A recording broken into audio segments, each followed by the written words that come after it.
All right, let's talk about something you've probably seen 1,000 times, a simple Amazon product page. Today, we're going to do something a little different, kind of like a digital autopsy. And our subject? This.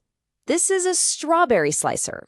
And believe it or not, this little gadget is going to help us pull back the curtain on the incredible, super engineered world of what's called the digital shelf. So you look at this and think, okay, it's a kitchen gadget. Fair enough. But let's dig a little deeper. The real question isn't what is it, it's why does this specific product, presented in this exact way, even exist in the first place? And let me tell you, the answer to that question, it reveals just about everything you need to know about how modern e-commerce really works. Okay, so it all kicks off with the brand name. And you might want to brace yourself for this one. It's Coke Stupid. No, seriously, that's what it's called. And that seemingly random, almost bizarre jumble of letters, that's actually our very first clue. It tells us this isn't just a listing. Oh no, this is a finely tuned, meticulously crafted machine built for one thing, selling. So where do we start this deconstruction? Well, let's start at the top with the very first thing you read, the title. Now, you probably glance at it and think it's just a simple description, right? But it's so much more than that. It's actually a pretty brilliant piece of engineering. Here's the thing about this title. It wasn't really written for a human being. It's not for you, it's not for me. It's written for the single most important customer on this entire page, the Amazon search algorithm. It's better to think of it like a giant net, one that's designed to scoop up as many different search terms as it possibly can. Let's actually break this down and you'll see the strategy. You've got creative, that's your emotional hook. Then strawberry and fruit slicer, boom, those are your main keywords, the stuff people are actually typing into the search bar. Detachable cutter points out a key feature. Push plate, that's brilliant. It solves a common problem, stuff getting stuck. See, not a single word is wasted. Every single one has a job. Okay, so the title did its job. It got the algorithm's attention. But now for the hard part, how do they get your attention? For that, we gotta scroll down a little to the bullet points. This right here. This is the seller's 5-second pitch to an actual person. Check out this first bullet point. Premium thickened material. I mean, that sounds pretty impressive, doesn't it? What you're seeing is a classic quality signal. I mean, think about it. What does thickened actually technically mean? Who knows? But it feels strong, right? It makes you think of durability and value. And just like that, you feel more confident in the product, and they never had to give you a single technical spec. All right, let's grab another one. How about this phrase?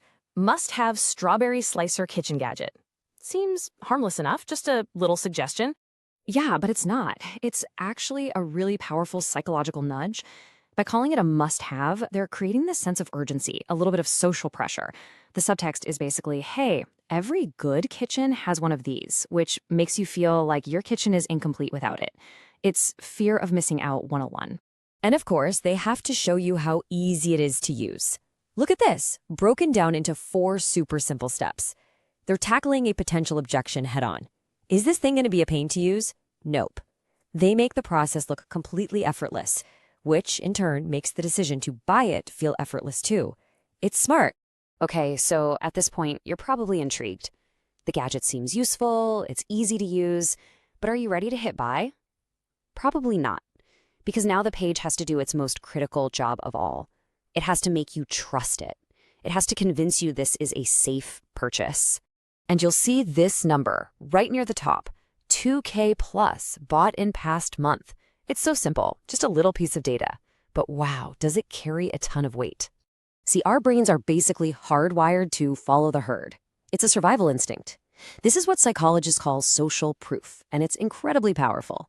The thinking goes, well, if 2,000 other people already bought this thing just this month, it can't be that risky for me. And just like that, your hesitation starts to melt away. And then you see this, the Amazon's Choice Badge. Now, this is a big one. This isn't just some random customer review. This is Amazon itself giving the product a nod. It's this huge signal that basically says, hey, we've checked this out, it's highly rated, it's a good price, and you can get it fast. It's like an official seal of approval from the institution you're already on. But now, look closely at this little detail. It's sold by some company you've definitely never heard of, Yuan Store. But crucially, it ships from Amazon. This is the absolute magic of the whole third-party seller system. Amazon is essentially lending its huge, trusted name and delivery network to this tiny, unknown seller. And in doing so, all that trust you have for Amazon, it gets transferred right over to this random product. All right, let's zoom out a bit because this one little strawberry slicer doesn't exist all by itself. No, it lives in a super competitive digital jungle. And in this jungle, the algorithm is the zookeeper, and it's the one that decides which animals you even get to see. And you don't have to look far to see the competition. It's right there on the same page. So our slicer, the COKSUPID one, it's got the Amazon's Choice badge. But look at this other one, Genji Kang. It's got the #1 bestseller badge. That's a heavyweight title. Then there's another one over here pushing a 2-in-1 with lid feature. Every single one is in a battle for your attention, for your click, and they're all using slightly different weapons. And this is where things get really, really clever. If you look at the bestsellers rank, this product is number 175 in the huge kitchen and dining category. I mean, that's pretty good, but it's not going to blow you away. But in the super specific, tiny little subcategory of mandolins and slicers, it's ranked number 5. That is niche dominance. It's the classic strategy of being a massive fish in a tiny little pond. So let's put all of this back together. What have we been looking at this whole time? Because it's definitely not just a web page for a kitchen gadget. What we've witnessed is a highly sophisticated interlocking system. Think about it. From the moment you land on the page, every single piece is designed to work together. The keyword stuff title gets the algorithm's attention. The benefit-focused bullet points sell the idea to you. The social proof, the trust badges, that's all there to calm your nerves and get rid of hesitation. And the whole time, the algorithm is showing you just enough competition to make you feel like you're in control, like you're making a smart choice. It's a masterclass in building a sales funnel designed to move you from just looking to just bought without you even noticing. And that really brings us to the big takeaway here. That simple click, the act of buying a strawberry slicer. It's not so simple, is it? It's the very last step in this long, incredibly well-engineered psychological journey. So the next time you're about to click that Add to Cart button, maybe just pause for a second and ask yourself, what am I really buying into here? Is it just the product, or is it the whole perfectly designed system that led me to it?